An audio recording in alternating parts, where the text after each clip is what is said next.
Well,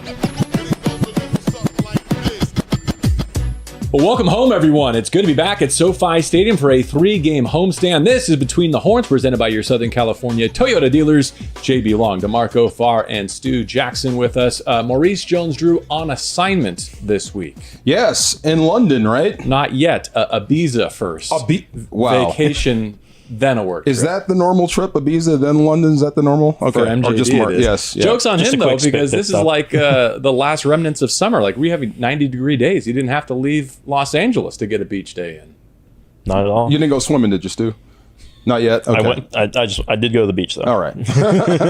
Lots to look forward to on this edition of Between the Horns. We're going to have like a quarter poll check-in on the Rams at 2-2. I think it's time to look at the NFC playoff picture. Wow. And then a deep dive on the Eagles and some keys to victory.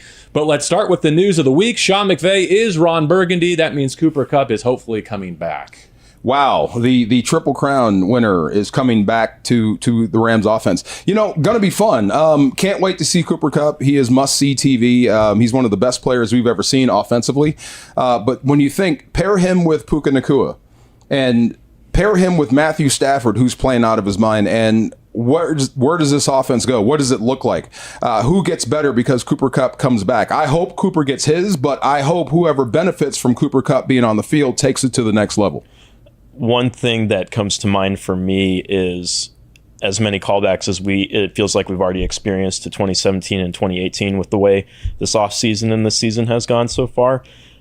I think a lot about what Sean McVay did with Cooper Kupp and Robert Woods and kind of the similarities that Puka has to Robert Woods especially. And so I'm excited to see if it resembles maybe some of that or if Sean decides to take in a completely different direction, but either way, that possibility is something that, you know, if it comes as soon as this Sunday against the Eagles, is really exciting. Stu, I knew you were in the room for the Anchorman reference, right? Yeah. Which is essentially another positive indicator from the head coach that even though he has to list Cooper as limited coming off of that hamstring injury, the expectation is that he's going to be full go. Right, at exactly. Practice this week. Yeah, he was joking that he felt like, you know, Ron Burgundy reading off the teleprompter where, you know, even though Cooper was listed as limited, he was going to go through a normal practice on Wednesday. And just, again, the open portion, at least in the regular season, is limited. But, you know, from what I saw, you know, when he was going through at least the individual drills, it looked full speed and like the Cooper that we're all used to seeing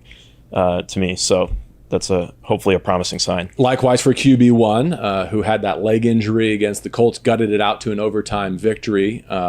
His status, although they're not running any zone read or speed option in practice, appears to be on track for this weekend too. But the question posed to him is the obvious one, the one that you both have touched on already. Okay, now that you have your favorite target back, how does it look with Cooper and Puka Nacua? Yeah, I mean, as many good players as you can get on the field is the goal, you know, and we have a ton of good receivers at this point. So it's a lot of fun. It's a great thing to try to mix and match and try to find, you know, combinations of guys on the field and things that we can do to help, you know, those guys play to their strengths. So that's, you know, part of what the week is all about. Go out there and try to execute it on Sunday against obviously a really talented Eagles team. You know, wow, that's high praise. I haven't thought about that. Cooper Kupp, Robert Woods, and Brandon Cooks. That might have been one of the best trios we've seen, right? This one could actually be better. A younger version of Robert Woods, an older version of Cooper Kupp, and a faster version of Brandon Cooks and Tutu Atwell. And Matthew Stafford as the trigger man. Wow, we could be entering a new era. Like you said, 2-2, this team could actually get a whole lot better. Stu, you and I have talked off the air about this too, but everyone's focus is going to be on like the fantasy lens, like how do they divvy up target share and catches and touchdowns. That's all great conversation. But where I think it might be the most impactful is actually benefiting the Rams running game, because the way that Puka bought into the way that the Rams compete, run and pass, and the way that Cooper Kupp has always done it, now you have two really viable threats to add to your running surface and to insert into your running game. Yeah, Puka's physicality as a run blocker is something that has really stood out to me. And I don't know that I guess I shouldn't be surprised by it at this point because of, again, the toughness he's shown on some of these, you know, plays after the catch that he's made. But, you know, Cooper is someone that he has obviously as a great example for that. And like you mentioned, when you put two of those guys out there as assets in terms of run blocking, I'm excited to see what that surface looks like and the way, Sean McVay tries to deploy them. Yeah, I think there's a misconception that Puka's not a big guy. Puka's huge. Mm-hmm. He's a big receiver, and he's a guy, like you said, he's unafraid to go down and chip on these bigger guys. So there's a lot of ways you can use. Sounds like another guy we're talking about, Cooper Kupp, right? Same thing. He's bigger than what you think. So I heard a podcast on the way over. They called the Rams receiver small, and I'm like, okay. Yeah, I guess you've been watching from the stands. Puka is not a small dude, so there's a lot you can do with two receivers that kind of resemble each other. DeMarco, you're a parent. Yeah. Have you scheduled parent-teacher conferences yet, now that we're in the month of October? Can't wait. Mine just popped up on the calendar, too. Yeah. Here, I thought we just started second grade, and we're already being called into the teacher's office to get a progress report. So at 2-2, and here in the month of October, I thought now would be a good time for some Rams progress reports. We're not ready for grades yet, right? Yeah. Too early for grades. Stu, you strike me as a very good academic student, by the way. I did well enough. You have a nice GPA through your academic years? Yeah. Stu's Absolutely. folks never got calls I like from a it. teacher. Like, Never. Good citizenship. Yeah. But what I love about the schedule this year is that there are NFC measuring stick opportunities seemingly in every segment. In the first segment, San Francisco week 2 at home. And the Rams are right there. They had their shot, maybe not ready to join the upper crust of the NFC contenders, of which I think it's San Francisco, Philadelphia, who's in next, and then I think you probably put Dallas there too, right? So here's Philadelphia, that next measuring up opportunity, and at the end of this month, a trip to Dallas. All right, so I'll begin with like a letter to the parents, all right? And then you guys can take me through, I think, the 5 courses: pass offense, rush offense, pass defense, rush defense, and special teams. So get your thoughts ready in those categories. Right. But here's how I would kind of introduce the topic. The 2-2 Rams, that's an accurate representation of who they've played, where they've played, and how they've played. Yes, we would all love it if it was 3-1. It was very nearly 1-3, though, after squandering a 23-point lead in Indianapolis. I think they've played 2 flawless halves. That's good.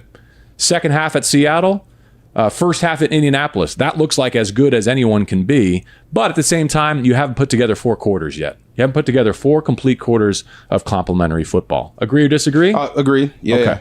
So someone take pass offense for me then. Progress report on the Rams passing game offensively. Oh, okay. Take it. Passing off. Look, I think it's been great, to be honest. But I'm thinking that might be more of just a one-person grade in Matthew Stafford. I think protection has been there for the most part.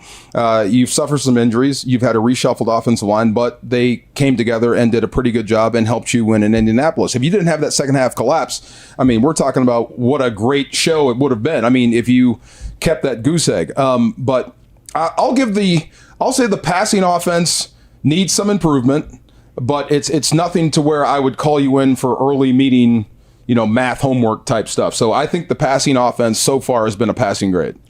I'd agree with that, DeMarco. I think what stands out to me is the way they've been able to produce without their number 1 receiver in Cooper Kupp. I think if you had asked anyone, or if you had told someone that at this point in the season, Matthew Stafford would be second in the NFL in passing yards and the Rams would be top 5 in total offense without Cooper Kupp, I'm sure they probably would have looked at you like you're crazy. But that's where they stand, heading into week 5, which I think is great. And the fact that they've been able to do that, again, with guys like Puka stepping up and also Tutu Atwell translating, what we all saw him do in training camp in the preseason has been, I think, the biggest boost for me when it comes to how I look at and evaluate the passing offense so far. I think pass pro can be better. It's been okay. I think it needs to be better as soon as this Sunday against the pass rush of the Philadelphia Eagles. And this is the week to me where Avila, Shelton, and Dotson need to shine. Like, this is the moment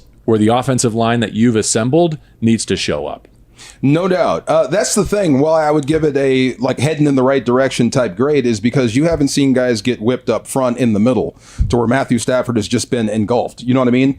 So in Cincinnati, it was different. You lost your left tackle. You replaced him with a guy that we were kind of surprised by, and you paid for it, and you didn't win the football game. But for the most part, when they've gone nose to nose with some pretty good pass rushers, at least from guard to guard, they've held up. I've got some thoughts on why Matthew Stafford has actually been the best quarterback in the NFC. We'll save that for a little bit later on. I want to transition to the rushing offense now, which statistically has actually been more efficient than the passing game. If you look at some of the advanced metrics, the Rams have been a better rushing team than passing team. I don't think many casual observers would agree with that assessment. Why is it or is it not the case? I think it starts with Kyron Williams and maybe to an extent some of the gap scheme concepts that we've talked about them deploying in the run game. Kyron, to me, he hasn't had like that home run, 50, 60, 70, whatever yard run in the run game and broken off one of those explosives yet. But I feel like he's done enough to keep the chains moving and keep the offense on schedule, where there have been more positive plays when you've handed the ball off to him versus negative plays. And so I think that's a big part of it. And also to look at the job that Steve Avila and Kevin Dotson, at least as recently as this week, have been doing from a run blocking standpoint. And when you have two guys who are just absolutely massive humans at each of those guard spots, I think that also helps quite a bit too. And Coleman Shelton, the center. I mean, look, there's a lot that happens with play calling and then adjustment at the line of scrimmage where they go from pass to run and vice versa. So there's a lot of communication, and he's been at the forefront. And they've been pretty good with the pre-snap penalties outside of delays. And this is with a rookie offensive guard. So they've been great. But the run game, I think it's been the most impressive part of this football team, because when you think about it, Kyron Williams was not supposed to be in this role. He was supposed to be the complementary guy, the third down back, the guy that catches it out of the backfield. Now he had to transition to starter, and he's got 5 rushing touchdowns. In the red zone.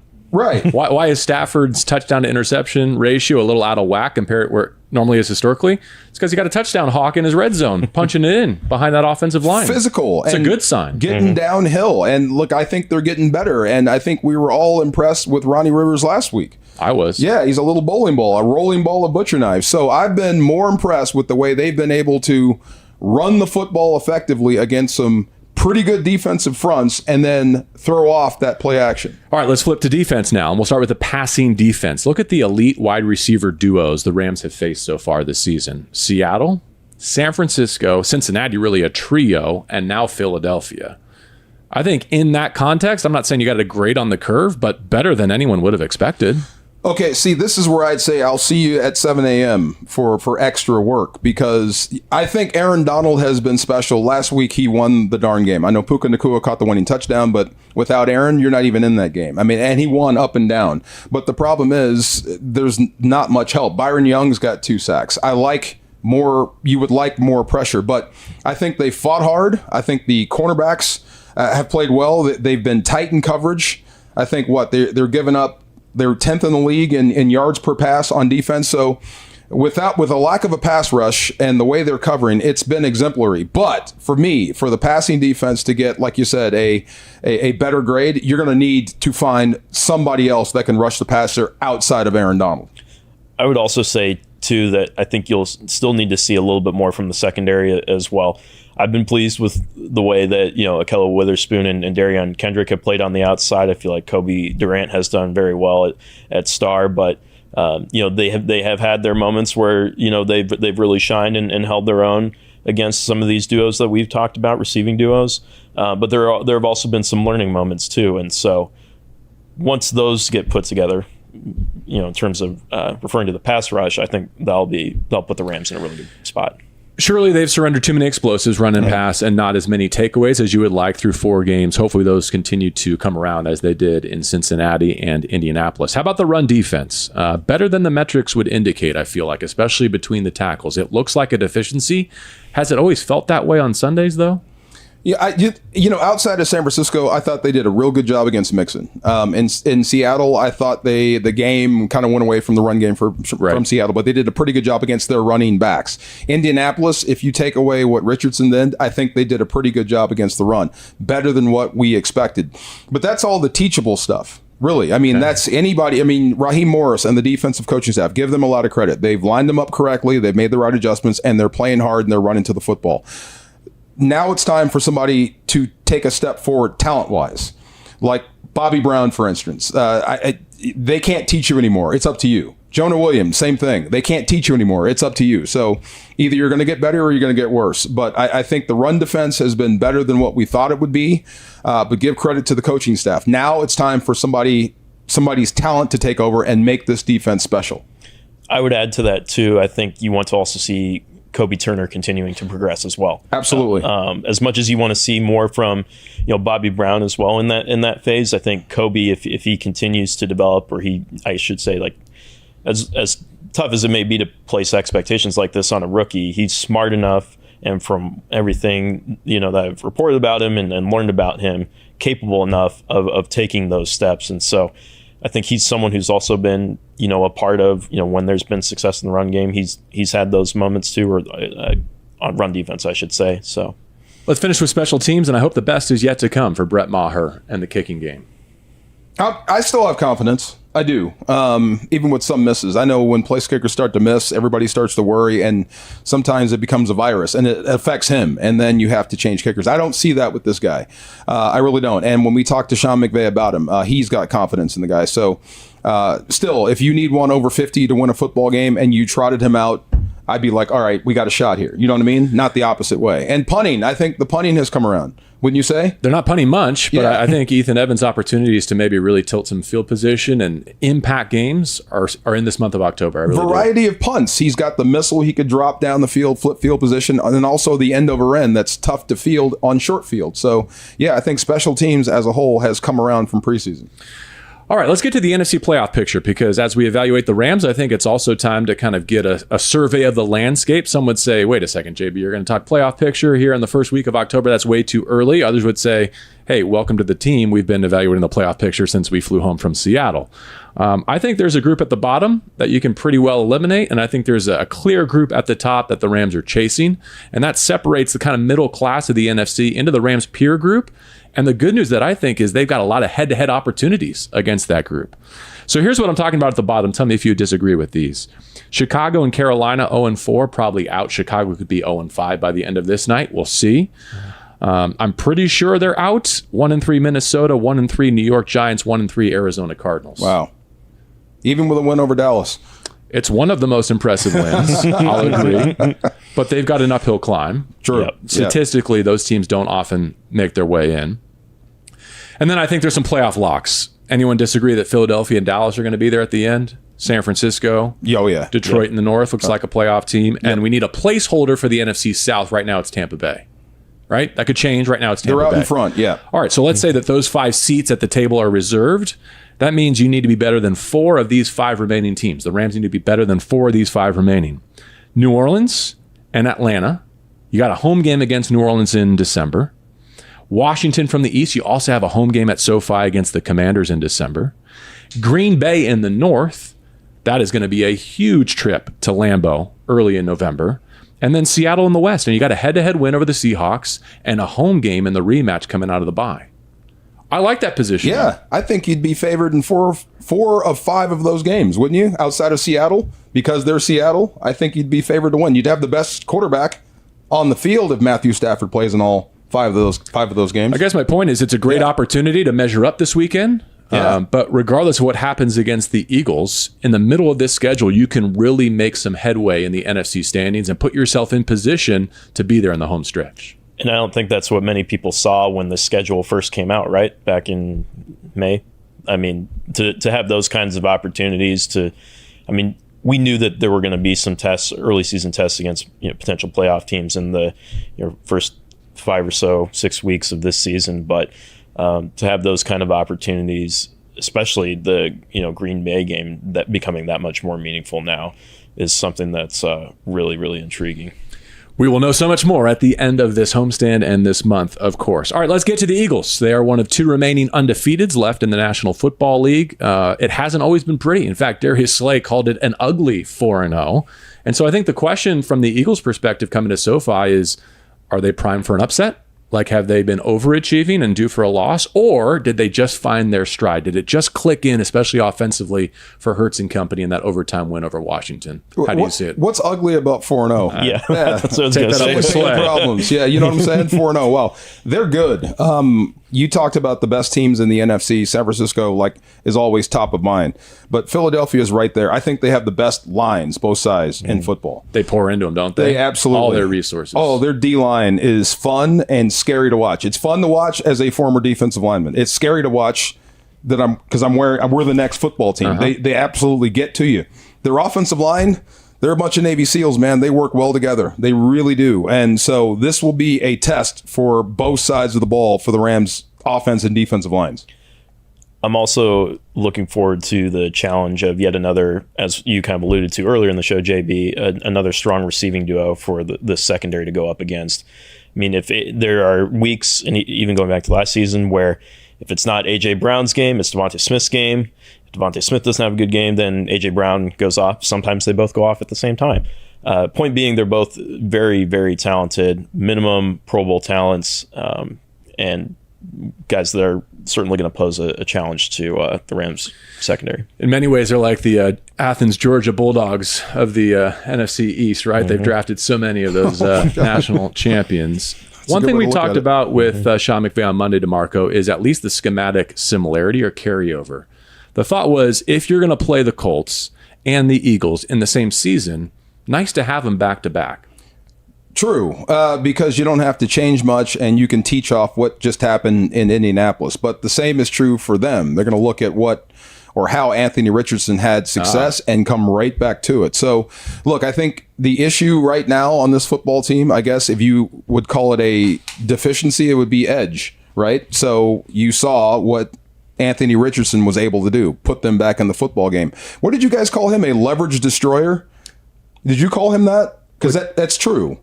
But this guy, Hurts, coming to town, is the same way, and he's better. There's nothing he can't do. You're talking about Puka Nacua? Yeah, that's the leverage destroyer. Leverage killer? For some reason, I was thinking the same thing with Richardson. But Jalen Hurts is the same exact style of quarterbacking, just a little bit better. There's nothing he can't do. So they're going to find ways to isolate what might be called a deficiency and make those guys have to beat you.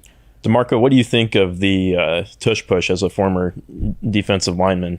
How maddening would it be to defend a play like that? See, look, I don't want to make it outlawed. It's out there. Let's play it. Why don't we use it? That's what I say. Yeah. Why? It's not like they're the only team that can do it. Everybody can do it, right? Well, like you've told me, the key to defeating it is not 3rd and short or 4th and short. It's 1st and 2nd down. And don't get into it. Don't let them get to those circumstances. And there is no stopping that play. You know this, right? They're just too good, and Jalen Hurts is that guy. Yeah. Keys to victory. Who wants to lead off? Let's wrap this episode up with some keys to the game. I would say first and foremost, we've talked about the pass rush quite a bit in this show and previous shows, obviously, but against an offensive line like that, you got to really be creative with the type of pressures that you bring, and you got to make sure that you get home, because if you don't, Jalen Hurts, similar to Anthony Richardson, can beat you in lots of different ways.